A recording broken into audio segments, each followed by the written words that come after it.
দুদকের তালিকা ও ফিক্সিংয়ের অভিযোগে নাম আসায় হতাশ ও ক্ষুব্ধ খালেদ মাহমুদ সুজন। ব্যক্তিগত আক্রোশ ও সুনাম ক্ষুণ্ণ করতেই ষড়যন্ত্র করা হচ্ছে, এমন অভিযোগ বিসিবির সাবেক এই পরিচালকের। এদিকে ক্রীড়া উপদেষ্টা জানিয়েছেন, ফুটবল ও ক্রিকেটের দুর্নীতি রুখতে জিরো টলারেন্স নীতিতে যাবে সরকার। প্রাণ সসের মাখামাখি টেস্ট নুডলসকে করে তোলে আরো ইয়ামি আরো জোস। প্রাণ সসের গুরুতর দুই অভিযোগ মাথার উপর।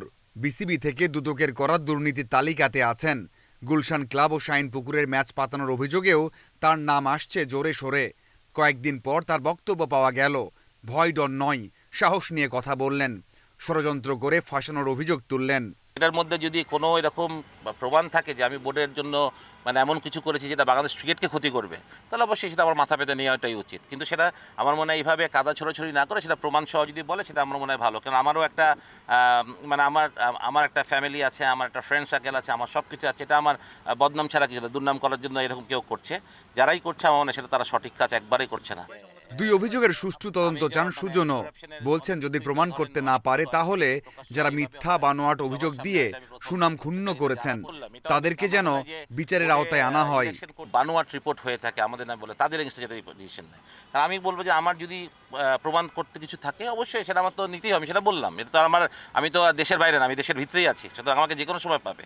সুতরাং আমার কথা হচ্ছে যে কিন্তু জিনিসটা যদি সঠিক না হয় তাহলে সেক্ষেত্রে কী হবে? কারণ আমার নাম তো আজকে নষ্ট হলো না, যে আমার নাম গেলে মানুষ আমাকে এখন এই কথাটা বলছে, অনেকেই বলছে তোর নাম দুদকে গেল, অনেক কিছু হলো। সুতরাং যদি হয় সেটা যদি এটা ফলস একটা করে তাহলে সেক্ষেত্রে কী হবে?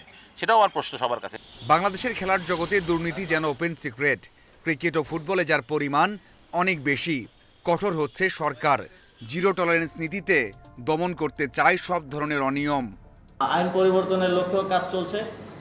এই ধরনের কার্যক্রমের ক্ষেত্রে একদম জিরো টলারেন্স নীতি আমরা গ্রহণ করব এবং এই ধরনের কার্যক্রমের সাথে যে ফাইন্যান্সিয়াল যে বিভিন্ন চ্যানেলে যে ফাইন্যান্সিয়াল লেনদেনগুলো হয় সেগুলোকেও খুব স্ট্রিক্টলি দেখা হবে এবং এই বিষয়ে যথাযথ শাস্তিযোগ্য ব্যবস্থা গ্রহণ করা হবে। Mazharul Islam, independent news.